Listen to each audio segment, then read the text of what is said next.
Welcome back to the Positive Parenting Series, Session 5, Facing the Challenge, Part 1. Today we'll be talking about specific strategies that you can use with your child every day to work on the behavior at home. The first strategy is know what is reasonable. Remember that it is important to know your child's abilities and limitations. Expecting too much or too little can lead to problems and frustrations for you and your child. Keep your expectations realistic. When you consider your child's abilities and limitations, it's very important to take a look at the entire picture. For example, let's say that you want your child to pick up his or her toys before bedtime. First, ask yourself, does my child understand what picking up your toys actually means? Have I showed my child what it means to pick up your toys? Is my child physically able to pick them up and put them where they belong? Sometimes the answers may be obvious, and sometimes you may not be so sure. Second, even when you're certain your child understands and is able, there's still the matter of probability. What's the history when it comes to this task and your child? Do you have to remind your child to get started more than once or more than twice? Do you find yourself getting frustrated occasionally more than occasionally? Reasonable expectations include not only what the child can do, but also how likely the child is to actually do it. So what is a reasonable expectation when it comes to a desired behavior such as picking up toys? There's not a single answer that applies to all young children. But when it comes to your child's abilities and histories, you might want to consider starting smaller and growing taller. For example, you could give a reminder followed by an immediate reminder to begin picking up toys instead of waiting for your child to remember without being reminded. Or hoping your child doesn't forget, so after you walk into the room, you give a reminder and leave. What about picking up one toy for every 2 toys your child puts on the shelf? There's nothing wrong with lowering the bar in a bit in order to get started. In fact, that's a strategy based on an excellent evidence-based approach called shaping. You will have more opportunities to acknowledge success and build from there instead of getting stuck in frustration. And now I will turn it over to Angela to talk about logical consequences. I'm going to talk about logical consequences. Logical consequences are consequences that are related to the behavior in some way. A child throws a block at their sibling, so the parent takes the block away. Siblings are fighting, so the parent sends them to separate rooms. Another strategy to consider is trying to anticipate what your child may do or need in various situations.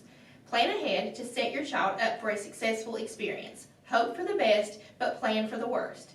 Not everyone likes surprises, at least not all kinds of surprises, and almost no one enjoys disappointment. Surprises, disappointment, and uncertainty are inevitable parts of life. We can't surround our children with a protective bubble that guarantees that life will always go as planned. Learning how to accept, adjust, and cope with surprises, disappointments, and uncertainty are very important skills to have. When you are 3 or 4, it helps to have some extra assistance in the process. For example, we want to encourage you to give some serious thought to how your child reacts to surprises and disappointments. We can learn a lot from pattern and past behavior. Some children tend to recover quickly, while others are more likely to have a meltdown. Talk to your child about upcoming events. You can keep it simple, like, here's where we're going and what we're going to do. We're going to walk to the park and swing on your favorite swing. Or you can give more detail. We're going to walk to the park, and if someone is on your favorite swing, we can play in the sandbox until it is our turn to swing. In any event, think ahead about what your child will need for things to go well, and what your child might need if things begin to fall apart. For example, if you know your child is going to have to wait while you get a new tire, bring toys, books, or crayons, and paper that they can use while waiting. Give the service manager your cell phone number in case you want to take your child for a walk outside. Bring a snack. Hope for a 30-minute wait, but plan for an hour. Now I'll turn it over to Marlena. Another strategy to consider is presenting limited, reasonable choices. Most children are not born with the built-in ability to make decisions and accept the consequences. Learning to take responsibility requires plenty of support and practice. A good way to help them learn this is to offer your child limited, reasonable choices throughout the day. Choices of what to wear, eat, or play during playtime can be reasonable and limited as long as you only offer 2 to 3 choices. An example of this is, what would you like to wear today, the red shirt or the blue shirt? After they make their choice, it is important to make sure that they stick with the choice so they can learn responsibility and consequences of what they choose. Another element to consider is what you should do if your child decides that none of the choices are appealing or wants to change his or her mind after making their choice. The recommendation is that in almost all instances, you should stick with the original offer of choices. You may tell them that a different choice may be available the next time, but for today, these are the choices you have. For example, the yellow shirt is pretty, but for today your choices are the red or the blue shirt. Maybe you can choose the yellow shirt tomorrow. The next strategy is say first. Some people call this strategy Grandma's rule. An example of this strategy is first put on your shoes, then you may go outside. A first, then statement is a simple instruction that tells your child what he or she must do first in order to do something they want to do. The basic guidelines when using this strategy are have a positive focus, set reasonable time limits, follow through, and be prepared for your child's response because it may be no. If the response is no, then it is important to be consistent and not allow the then to happen. And now I'll turn it over to Bree. Now let's talk about redirection. A parent can interrupt a challenging behavior and redirect a child to another activity using either physical or verbal redirection. Physical redirection. A physical redirection interrupts the child's challenging behavior and engages the child in a more appropriate activity. An example of this would be a child playing in the sink and splashing water everywhere. So the parent would then remove the child and their toys away from the sink and place them in another room. Once in the other room, the parent and the child begins to play. Verbal redirection. A verbal redirection distracts the child and provides an alternative activity. Example of this would be a child trying to gain the attention of a parent who's on an important phone call. Another adult would then say something like, "Hey, let's go upstairs and play with your new toy," or "check out your new library books." Or if you're the only adult in the home, you could have a busy box, something that'll occupy their attention until you can get off the phone. Redirection for teaching. Redirection can also be used to prompt a child to use new skills.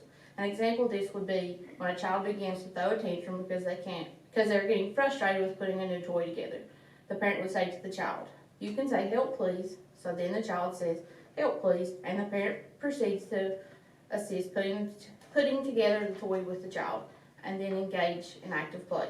Now I'm going to turn it over to Bridget. It is very important to follow through when redirecting or directing your child. So if your child has a difficult time complying with what you are asking them to do or following your direction, you can try what we refer to as do-wop. Do state the direction clearly to your child. Wait for compliance. Maybe silently count to 5. Ask your child to state the directions back to you. This will ensure that they understand what you are asking them to do. Wait for compliance. Again, silently count to 5. Provide encouragement or help.